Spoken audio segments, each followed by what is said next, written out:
Curious, as these teams start to take shape in 2023 and then 2024, like what was your leadership style in conjunction with a player like Caitlin, but also the rest of your teammates? Yeah, I would say like definitely those first 2 years, we definitely were working together to like, I was definitely more of like the calmer presence and being like, hey, like look me in the eyes, you know, deep breath, like it's all gonna be okay. And I think like the leadership style that I really had was just like trust. Like she trusted me because she had seen me like putting in the work in the gym. She knew how much I cared. Like, what happens when you're besties with the most talked about player in college hoops?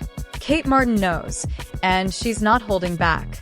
From Caitlin Clark's insane court antics to the hilarious chaos off the hardwood, Kate dishes on their unforgettable Iowa run. Think slam dunks, inside jokes, and one rogue squirrel. Curious? You should be. This isn't just basketball. It's behind-the-scenes brilliance with a side of laughs you didn't know you needed. Let's just say, Iowa was never boring. Wrap your head around 139 games. Like, that seems like a ton of games. And lucky enough, we've had postseasons where we've got a lot of extra games, whether it's been the Big Ten tournament, whether it's been the NCAA tournament. We've been able to have some long seasons, and that's something I'm really thankful for. And to be honest, like, I don't think I have the type of career if I don't have a teammate like Kate. She's been one that has had my back. You know, she holds me accountable. I hold her accountable. But I think at the same time, like, me and Kate are wired so similarly that, like, we get each other on a different level. She's so competitive. You know, her dad was a football coach. That whole era? Legendary. I mean, full-on folklore status. Kate Martin was the heart, the glue, the sideline hype squad, the floor general, the locker room therapist, the team mom, and somehow, also the team prankster. She didn't just play basketball. She lived it with a kind of caffeinated intensity that made you want to dive for a loose ball, even if you were sitting in your living room watching on a Tuesday night. And now she's out there living her WNBA dream like a real-life sports movie.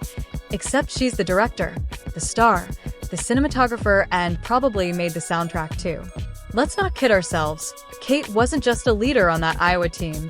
She was the embodiment of team. Caitlin might have been hitting logo threes and defying the laws of physics, but Kate was the one who made sure everyone knew the scout, stayed locked in, and remembered to hydrate. For this, because you were the first person who I felt like said, yeah, Kate Martin's a pro. Like, draft Kate Martin, she's gonna be able to do different things. I think you started saying that you're either sophomore or junior year. And, you know, media members aside, I'm not, you know, maybe it's me, maybe it's not me, not gonna throw myself under the bus here. We were like, you know what, I think she could be a fringe WNBA player. She has potential, but, you know, Caitlin's giving her endorsement.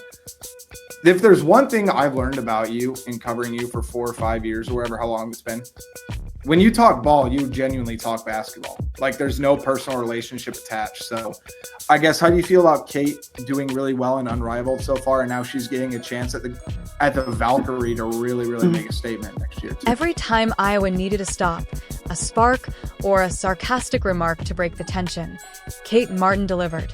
And Golden State?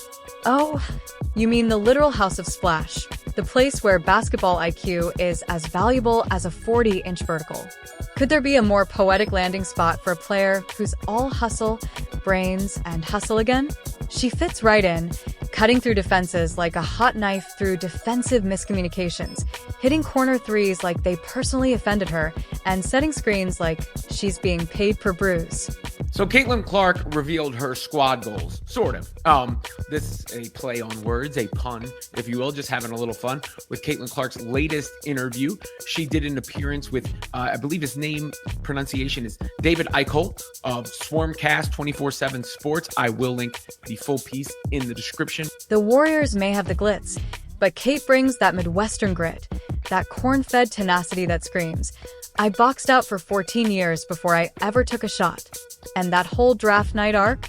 It deserves its own Hallmark movie. She wasn't even planning to be drafted. She showed up to support Caitlin, probably thinking she'd be clapping, cheering, maybe sneaking a Sprite. Next thing you know, she's walking up in heels she didn't expect to walk in, shaking Kathy Engelbert's hand like, wait, me? It was the most wholesome plot twist in WNBA history. And in Vegas? My God, she thrived. Of course she did. Kate doesn't do background roles. Even as a rookie, she walked into that locker room, like she'd been there since Bill Laimbeer invented defense. Whether it was playing hard-nosed minutes in real games or dominating those mid-practice drills nobody else wants to run, Kate brought that Big Ten attitude, no excuses, no days off, and no weak sauce. She won over Becky Hammon in like 4 seconds. Even the vets love her because she does the little things that make big things possible. She knows where to be, communicates like a point guard with a PhD and yelling the right thing at the right time, and she does not turn the ball over like it's made of lava. Real quick, what did you notice about Caitlin's like work ethic? Yeah. Was there anything that stood out? Yeah, absolutely. I mean, she was in the gym constantly. Yeah. And it was like the way she approached everything too was like, it was like with a sort of excellence. It wasn't like, oh, I'm just gonna go through the motions and like whatever. It was like, no, like I'm here to kick your butt in every single drill, every single practice, like, and especially whenever our like gray squad guys were playing against us, it was like, if you're across from me, you're my enemy, you know? And like, I think that's just kind of how you have to approach things to get better. And she had that, you know, next level mindset, and it really just raised us all up with her. Yeah, I back on it. And then even just talking to you now, it's like, yes, Caitlin is like a big focal point of the team. Yeah. She's going to have to do a lot of the scoring, all the things. And you, it's almost like good cop, bad cop or something. Yeah. Now, I don't mean it in like No, yeah. literal terms, but she just had to like be herself, and that Yeah. was going to win you games. But Yeah. then you had to come in and kind of be like a calming Yeah. effect. And that, so I'm actually, Then came the move to Golden State, and that's where the basketball gods officially said, yeah, she's one of our favorites. Because in that system built on movement, reads, and split-second decisions, Kate Martin is basically a living algorithm. You blink, and she's cutting backdoor for a layup. You help off her, and she's drilling a three like it's a practice shot. You overplay the handoff, and suddenly she's driving past you, dishing it off, high-fiving a child in the third row, and clapping on defense, all before you can recover. It's almost annoying how much sense it makes. And look, Kate's not just a player, she's a presence. Every Iowa fan, every neutral observer, even casual fans who tuned in because they thought Caitlin was Looked about great to drop at 40, Unrivaled they all thus far. noticed her. There's no question She was in the about huddles that. And calling it's things funny that out, Caitlin, slapping backs, dishing emphasized out exactly encouragement what like Kate it was had Halloween said candy, about and the playing fans free. felt it. Those That's were why the she's got this words army of Kate supporters Martin who wear her used jersey when she even talked when about she's on the bench, her unrivaled because excellence. they So know she gets it. It's She gets what sports are about. fascinating to see it echoed. I don't know if that's because they talked or just they think alike. Obviously, they play alike in the way that they understand where to be on the floor together. They had so much success together, and I think a lot of people are excited about the possibility of what Kate Martin can do with the Valkyries, Caitlin Clark included, despite her saying she wants to recruit her and team up again. So yeah, No, I think teammate relationships are like some of the most special and unique relationships you can have. This is Caitlin Clark, this is Kate Martin. They both played at Iowa, and tonight they'll play for the first time in the WNBA. And this is the moment that they see each other for the first time on the court.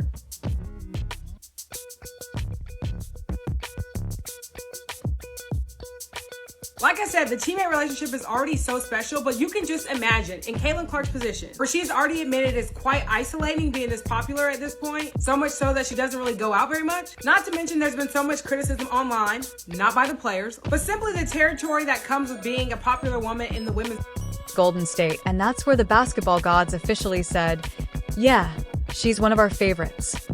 Because in that system built on movement, reads, and split-second decisions, Kate Martin is basically a living algorithm. You blink, and she's cutting backdoor for a layup. You help off her, and she's drilling a three like it's a practice shot.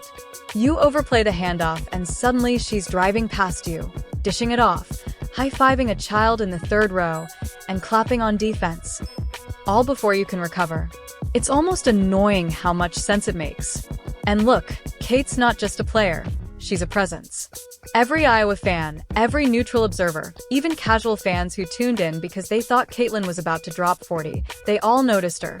She was in the huddles calling things out, slapping backs, dishing out encouragement like it was Halloween candy, and the fans felt it. That's why she's got this army of supporters who wear her jersey even when she's on the bench, because they know she gets it. She gets in her what last sports game, are Kate about. Martin had one of the best games in her WNBA career. She went off for 14 points in limited minutes, but let's watch some of these highlights because I feel like she finally found her groove. She was playing in the flow of the offense. As you can see here, she goes for a fast break. She beats her player off the dribble, goes left. And a lot of fans were saying, like, this looks like the OG Kate Martin, the Iowa Kate Martin. She is finally, finding her rhythm and getting involved, and she has a much bigger role on this workout or training video. I've discussed how Caitlin Clark is going to have time to work on her game that she otherwise hasn't had before. She went straight from college to the pros, grueling schedule to start the WNBA season. It's a scary thought for the rest of the league. I've articulated that on many occasions, but she said it herself too, which of course adds fuel to that. And then the other was Unrivaled and Kate Martin's performance at Unrivaled. Kate Martin has looked great thus far at Unrivaled. Obviously, Kate and Caitlin have a bit of a doing things that I had never seen anybody do before. And as a freshman to come in and have that kind of confidence, like, not everybody has that. Like, I was like, oh, I haven't really seen. At the beginning of the year, we had some big wins, and there was highs and lows that year for sure. But, it took us a little bit to figure it out. But yeah, it obviously turned out better than she was like a big name in Iowa.